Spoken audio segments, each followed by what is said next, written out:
What does that mean, the digital program? We are here because we need support as the continent of Africa. Keyzom Massally, Chief Digital Officer of the United Nations Development Programme. Keyzom, who is the head of the Digital Office of the United Nations Development Programme. Where are you and your team based? 80 years ago, this valley was the place where 50 world leaders gathered to draft the UN Charter. They do exist? Oh my God. Oh, I didn't know. The development countries, United States on the forefront, can do, should do, must do to help Africa and pull them in so that it's a win-win, it's a mutual beneficial. Indian movie made out of this particular entrepreneur, Muruganandam. Truly, Africa is not asking for charity. Africa is asking for these investments. We are very much about practical, pragmatic action. Okay. It's not just about dialogue, it's about co-creation, it's about co-designing. And it's about relationships and connections. Welcome to our AI Unplugged Without Borders video podcast series, part of the Transatlantic AI Exchange. Today's topic is about positive confrontation, closing the AI equity gap.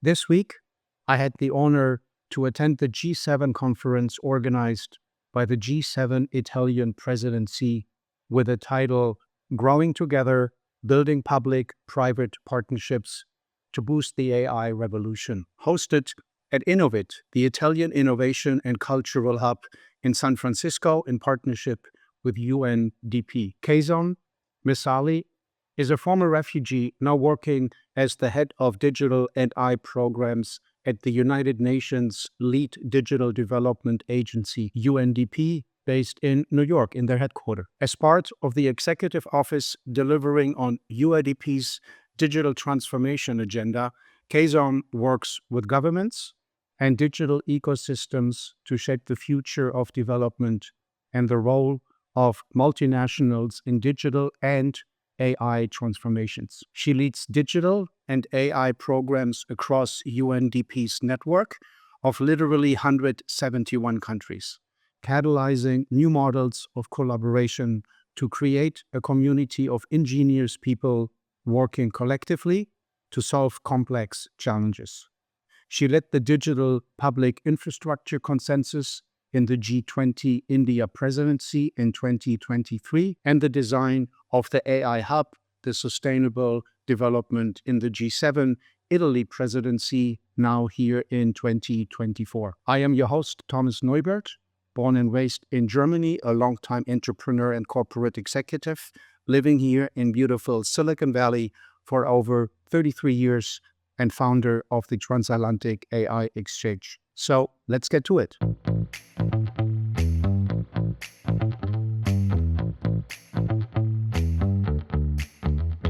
Welcome everybody to yet another session of our AI Unplugged Without Borders podcast delivered by the Transatlantic AI Exchange. Today I'm sitting here at VC's office here in the middle of Silicon Valley, and I had the honor and the pleasure the last few days to meet Keyzom, and I'll even try to spell your middle name, Massally, and you are the head of the digital programs at the UNDP, and you are a board member there, and you can probably tell us a little bit about what's your passion, what you are all about. We just met 3 days ago or something like that at the Italian Innovation Office, where they had a 2-day event, an incredible, valuable event as part of their leading the G7, I think it is, group, right? Yes.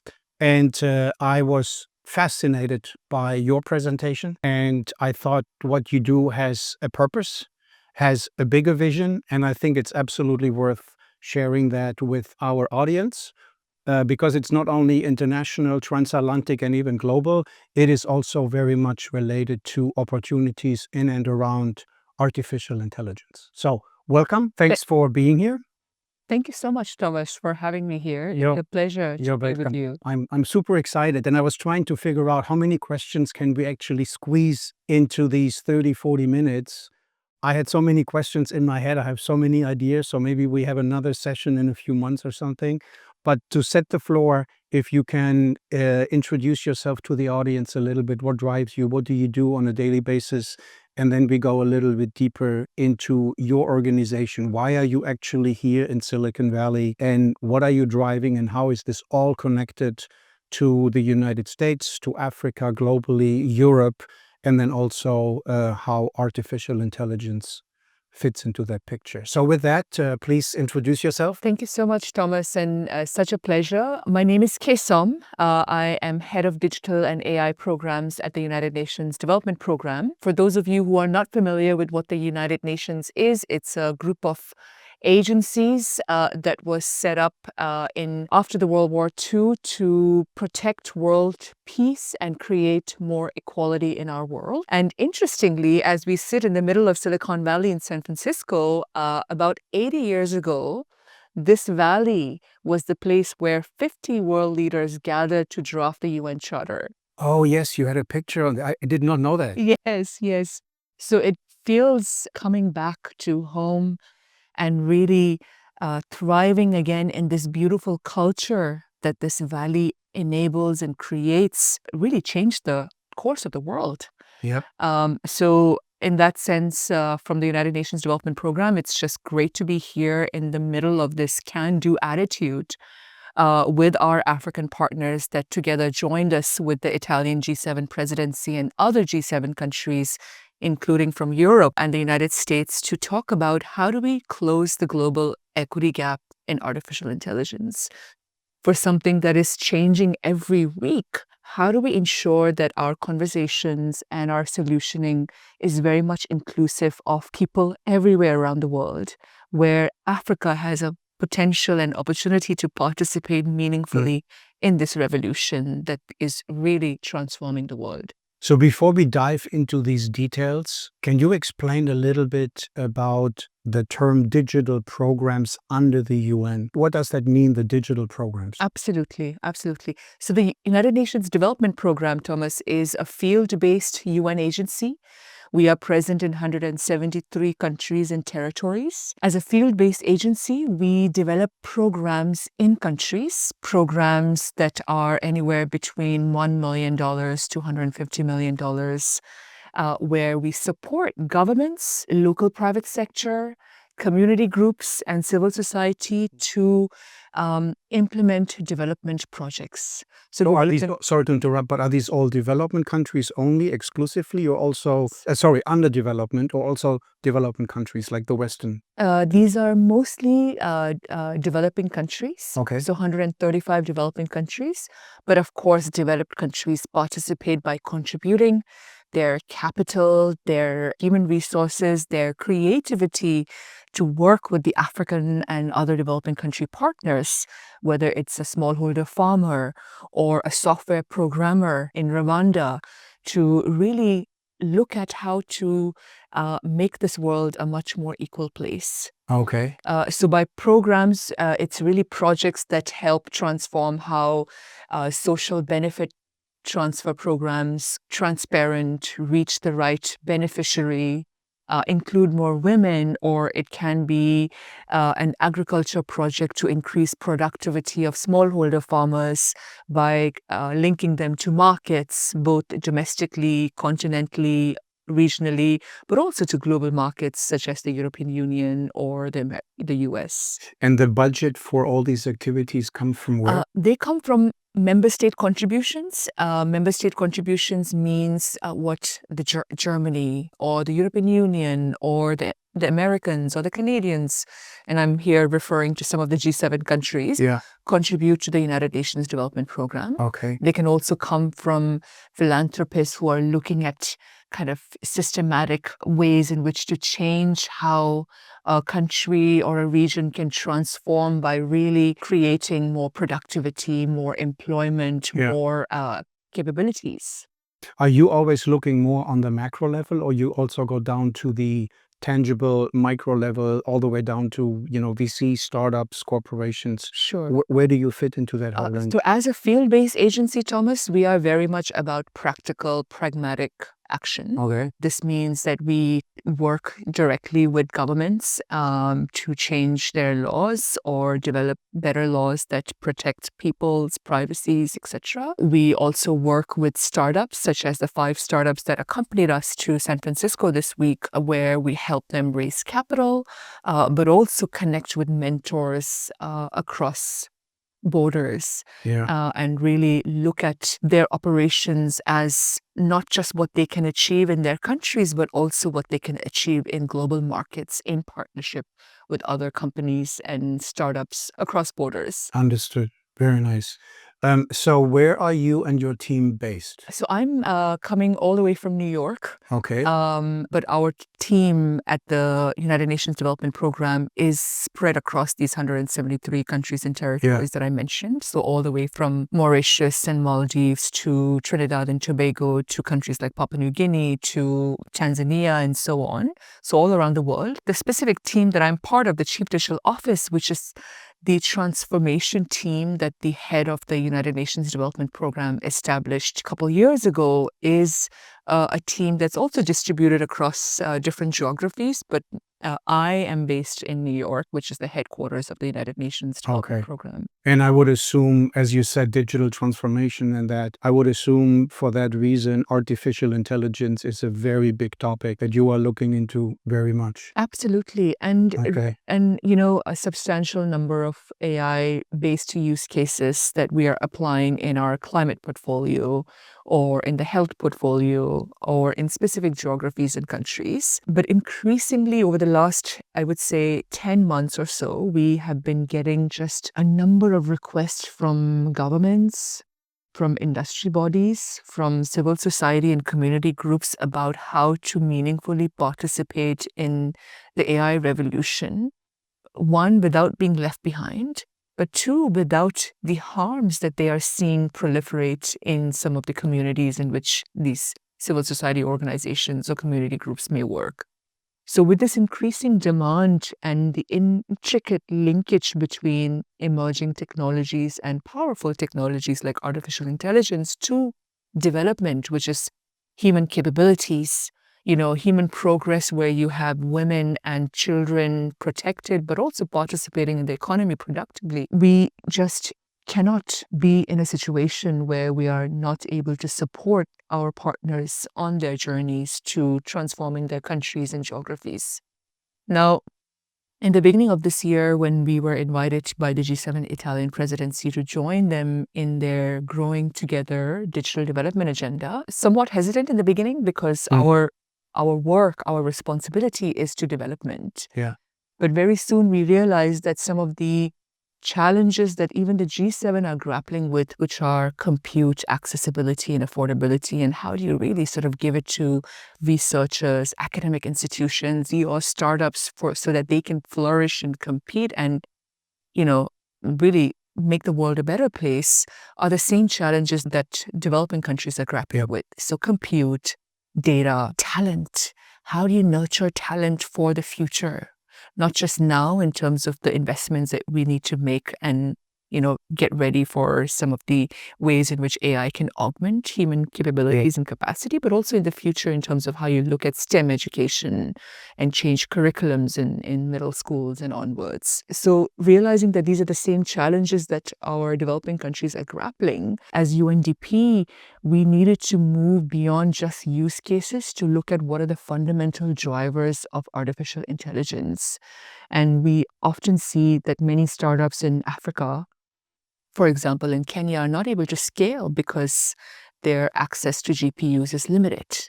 And there are many good meaning donations happening around cloud compute credits, but the design of it in terms of when they can access, how do you select the most high potential startups, and in ways that you can really kind of help them scale, are things that I think entrepreneurs in Africa really want to participate in co-designing with the companies that are providing those donations. I want to get back to that in a second, so hold that thought, because that problem in general, and it is a big one, also can create, and I think it will create opportunities. There's always a flip side. But before we go there, I just want to fundamentally ask you, why are you actually here this week in San Francisco, in the Bay Area? And then what is the goal of the G7 and the UNDP AI hub? If you can address that, then we go back to the more tangible opportunities in Africa. Why am I here? Besides, It's a beautiful place. Besides the thrill of being in this beautiful place and enjoying this lovely weather, Thomas, we are here because we need support as the continent of Africa and as the United Nations Development Program working in the continent of Africa to support 1 million more African entrepreneurs and researchers and innovators to be able to leverage AI's potential for 1 billion more Africans. Okay. To increase their well-being, their productivity, their capabilities. That is the big question that we placed in front of the ecosystem that gathered here under the leadership of the Italian G7 presidency, hosted at the Italian Innovation and Cultural Hub, and really saw this dynamic but uncommon conversations. And almost, I would say, positive confrontations between, companies that are from the G7 countries, and the African stakeholders that had come here, whether they were startups or sort of seasoned private sector leaders, or even the academic institutions like the African Institute for Mathematical Science President Sam Yala, who was present with us for the last 2 days. So the goal was really to co-create and co-design a different future where we can get much more creative about how we make compute more accessible and affordable. There was even a call for action from one of the entrepreneurs from Africa that said, can you invest $15 million in trying out a compute cluster where we can actually provide that to 100 more startups and see where it takes the continent, as well as its ability to partner across borders with the EU, with North America, with Japan, and so on. So that really was the goal, to have the uncommon conversations and the positive confrontations. And we came in with this hypothesis that it was missing. And I think just even hearing you talk about your reactions to this, it felt like no matter how many conferences there are on AI or sort of the future of emerging technologies in New York, in Kenya, or in San Francisco, or in Japan, or Singapore, it just felt like the kind of conversations that we facilitated this week was exactly what we need if we are going to close the AI equity gap, if we are going to involve Africa and other developing countries in shaping the future of AI, not just as users, not just as sort of downstream actors, but as equal participants in rethinking trust and safety, rethinking sort of compute distribution, helping inform the investments that these countries will need to make, learning from what is happening in the EU and in North America. I am very pleased that this event took place this week. As you know, personally, I have been a very, very active mentor at Innovate, the innovation office. I love working with the Consul General Sergio and Alberto, who heads the whole office. It's phenomenal. This one, for me, was literally on a different level. The deep conversation, the richness, the speakers were like top notch, and look at all the high level politicians from Rome and from Washington, D.C. who were present. All the consuls yesterday showed up, Consul General. So that was amazing, but it also touched me on a different level, because in Silicon Valley, as we all know, we are very entrepreneurial driven. We are all semi-capitalists first. It is what it is. So money rules the world. We talked a little bit about the driver here, particularly in the VC community, which is either greed or fear. I'm greedy, I want more, and I'm fearing that I'm losing out on an opportunity. But you are looking at this situation from a different lens, and it touched me deeply on a different level. And that is that we are talking here a lot about enablement, use cases, adoption, execution, early stage investments, unicorns, and these buzzwords. At the same time, even at the technology conferences, and we have one literally almost weekly, and they even overlap, people talk a lot about trust, and that the population needs to trust the models, the outputs, because otherwise, if the community is not adapting to it, the whole innovation adoption will stifle. That's clear. At the same time, I have not heard many conferences tackle the issue of bringing in the rest of the 2-3 billion people in underdevelopment countries. Yes, it's always comes up, but it's more a side comment, and then it quickly disappears. And then we go back to how cool AI is, but we mainly think and act as it is around the Western world, of development countries. And I have to admit, I see myself on this side because I'm drinking the Kool-Aid on a daily basis, but yours was an eye-opening viewpoint that needs to be highlighted. Hence the reason why I am really appreciative that such a short notice we have this conversation to spread the word. But in general, and I'm still coming back to what's in it for ? And the question mark is what's in it for an investor, an entrepreneur, a corporation, local governments? What could they do? What's in it for them to seek regions? They are all in underdeveloped countries. Some of them people may not even know of, or take the big continent, which is Africa. What would motivate them? What would be, if you have a clean plate, what would you like to see that the development countries, United States on the forefront, can do, should do, must do to help Africa and pull them in so that it's a win-win, it's a mutual beneficial partnership. Absolutely, Thomas. And it's right on the theme of the G7 presidency, growing together. And the theme of this week. I mean, Africa is a continent where we have 400 million youth, a continent with the largest youth population. In the next 20 years or more, it's going to be 1 billion young people. Wow. So it is a source of amazing talent. I mean, my own husband, I'm married to a West African. He's a self-taught, programmer who is just talented. And I met him because he was hired by UNDP to build the software that ended up paying health workers across West Africa on time, the right person and the right amount. So this is just an example. I mean, it's also part of my own personal motivations about why Africa is so important to me, because I have 3 children from Africa, but also just testimonial to the talent that exists on the continent.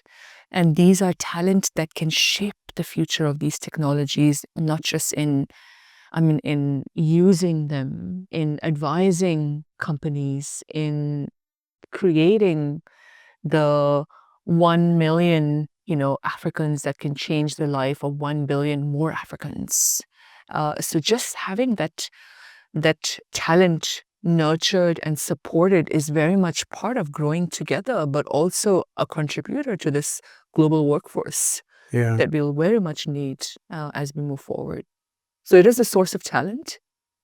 Second, Thomas, the geographical diversity of the 45 countries in Africa is just amazing. It's beautiful. It's something that I think we must all celebrate. And there are really important steps being taken to create interoperability across countries, payment systems, ID systems, trade systems. And I think that's a really important opportunity to, as much as we preserve the diversity, to be also see this continent as this one giant opportunity for investment, for partnerships, and for you leveraging these investments and partnerships to create a much more prosperous Africa. Historically, the relationship of the world with Africa has been very extractive. And, for reasons that are both colonial, historical, as well as present day challenges. And I think we have an opportunity, we collective, motivated, committed individuals, to change the future in Africa with Africans. Because there's so many change makers, Thomas. We just have to work with them. And this is why, as I was reflecting on UN drafting our charter here, it almost felt like what we were trying this week to do was really upend the status quo and get much more practical, because so many of the private sector companies, especially from the world, they are used to coming to the UN and giving speeches or finding that one-off project that is going to be something that will make it okay for them to say, look, we are already doing projects. Let's find the catalytic, at-scale, exponential things to do. Yeah. Let's I be think much more systemic. the two keywords you just mentioned, so I agree with you 100%. I think the two keywords you just mentioned is scale and exponential. Yeah. I think we have all heard over the last 10, 20, 30, 50 years, we should do this, we should do that. But I want to ask you directly, because you said earlier you have people on the ground. You really know what's happening there. It's not just theoretical. With that knowledge, how would you address the concerns of people who say, well, yeah, we would like to, and everybody is around, we can redefine this because of AI. We can redefine, things in medical, biotechnology, nanotechnology, what have you, maybe all true, but as it relates to underdevelopment countries, the first terms that come into mind is corruption, lack of infrastructure. So how can you, address the AI on a very high level within the stack if the foundation is not being developed? And I don't want to say, let's boil the ocean. Do you have examples maybe in certain states within Africa where some of the infrastructure actually is in place? There is a healthy amount of research and universities and a labor force already there, waiting to be picked up and to be pulled into the next era of AI. How would you address these concerns, and how would you motivate other companies, investors, corporations to actually have a second look into Africa and give it a try, because the argument is very convincing? Yeah. A great question, Thomas. And I'm going to try to answer it. Okay. Firstly, Thomas, I think we cannot continue with business as usual. Yeah. I often find that the commitment to Africa is often weak. And if we have to really look for the right investment cases and the right partnership models, we have to get creative. What works in North America or the Europe or even Asia for that matter will not work in contexts in Africa. So you have to be willing to change yourself too in order to find those bright spots and the investment opportunity. Secondly, my recommendation to many of the big tech companies who are already operating in many parts of Africa is that often, let's say just even on content moderation as an example, and I'm not going to delve too deep into it, but the investment into content moderation capabilities is 80% focused on North America or Europe, and the Very much. remaining on the rest of the world, of which I'm sure Africa is probably less than 3 or 4%. So I think we have to really be, if we want to drive usage and sort of build the use cases and the startups that will create more markets that serve people's needs, we have to be on the ground listening, consulting, and working together with the local ecosystems. So that's the second recommendation, Thomas. Okay. Third is, institutions like the African Institute of Mathematical Sciences. Dr. Sam Yala was here. He spoke about how across the continent, from Rwanda to Congo, Brazzaville, South Africa, Nigeria, Ghana, he has a pipeline of 2,500 PhD students in computer science in sort of these kind of emerging technologies being trained or studying every year. I think the ability to partner with them and work with them for academic institutions from outside Africa there's a huge potential. But often they are not well supported, Thomas. Just simply put, to travel to attend a conference, who's going to pay for it?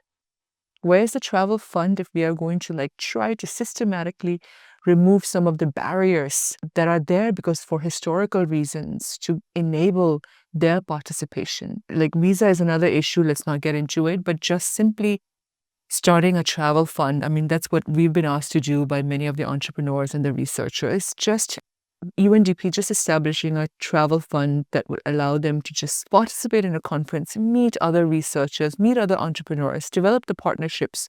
That's what they want to do. Wow. I have to say I'm stunned because living obviously in this Silicon Valley bubble, and we are in a bubble here, I have to admit, we are trying to redefine the world with the open AIs in the world and Google and Facebook, what have you. But you bringing it down to the reality that people actually have to think about travel budget to fly somewhere is like, it wouldn't even cross my mind because I take it for granted. Yeah. I just drive across the street. I drive to San Francisco to meet the brightest people Yeah. from governments, from research, from whatever. Yeah. Wow, that is actually a message that needs to get across, that we need to rethink and think bigger how to tangibly actually help these countries to pull them into what we all believe is a global phenomenon, because whoever will be not adopting AI will be left out Yeah. for years to come Yeah. on many levels. Yeah. Yeah.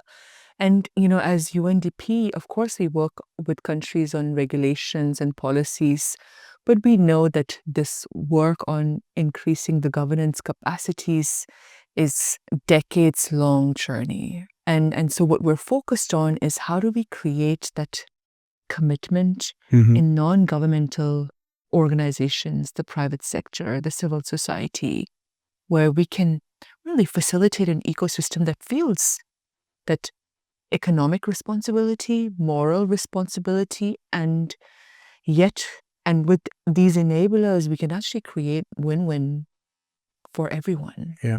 I truly think it's possible. Yeah. In the beginning of my career, I had the opportunity to work with a startup in Bombay, and our entire job was to find the triple bottom line returns in investments: environmental returns, social returns, and financial returns. And I used to get to work with like entrepreneurs that were creating sanitary pads for women in villages with the network of the women groups that exist in rural villages. And there was a Indian movie made out of this particular entrepreneur, Muruganandam. But, I truly believe that a world can be a better place if we find the win-win situation. Yeah. And Africa is not asking for charity. Maybe there's some parts of Africa that's asking for charity, and maybe that's not the parts you want to focus on. But truly, Africa is not asking for charity. Africa is asking for these investments that have returns down the horizon. So you have been here now for the last few days, but you're based in New York. Do you have a presence here? And if not, how do you see the importance of this particularly Silicon Valley West Coast ecosystem driving and thriving on AI? Yeah. What's your takeaway after this week about you being here in the ecosystem? Can you do it remote? What are your plans? What are your thoughts? Yeah. And you fly home? Yeah. Thomas, I realized that UNDP has offices in Singapore, in Bangalore, in Malaysia, in South Korea. We have an office in the United States, Washington, D.C. and New York, but we don't have an office in the heart of this place, which is also the AI capital, a technology that's changing the world as we know it, both our own institutions and the opportunity for development. I am stunned. prosperity. I am speechless. Yes, yes. And I feel like, not only is this healthy dose of break things going to be very valuable for our quest in changing the realities in local ecosystems across developing countries, but that in order for us to find that meaningful responsibility and partnerships with the partners in the valley, whether it's the private sector or the universities, Yeah. will need us to be much more, shall I say, engaged, because it's not just about dialogue, it's about co-creation, it's about co-designing. And it's about relationships and connections on an ongoing, continuous basis. Absolutely. The worst things, and it's something that I've experienced for the last 30 plus years, delegations from Europe come here. I mean, literally on a bi-weekly, weekly Yeah. basis from all kinds of countries, the government representatives, the state and federal startup companies all Yeah. the time, incubation programs, what have you. Yeah. But the fact is, 90% of them go home.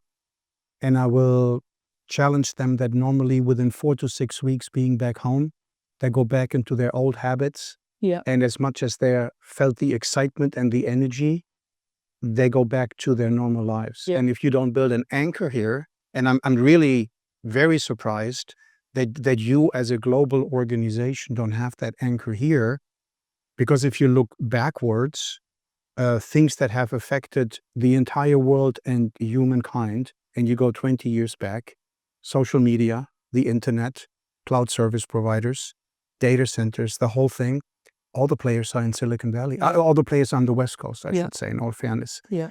And yet you have not yet established an anchor here on a permanent basis. That is interesting. We should address that. Absolutely. Absolutely. Maybe last question. I mentioned earlier to you that the audience here for the podcast is the variety of an ecosystem, primarily between Europe and the West Coast, Silicon Valley. But in general, we have a target audience that is research institutions, corporations, definitely very much targeted to investors and startup entrepreneurs. What signal do you want to give to these various different audiences to invite them to opportunities? And how should they get in contact with you? And what can they perceive as a win-win situation? What message would you give to them, or what advice? Ah, I know that's a big question. I think one of the startups, an education startup from Kenya, and really transforming education with AI, built with his own experience as a dyslexic learner, but also sort of this hypothesis of moving learning, in an exponential way by leveraging AI. He's looking for investors. Mm-hmm. So him plus 1,000 more startups are the opportunities and the pipeline that the AI Hub for Sustainable Development is going to build, connected to the wide network of accelerators that exist across Africa.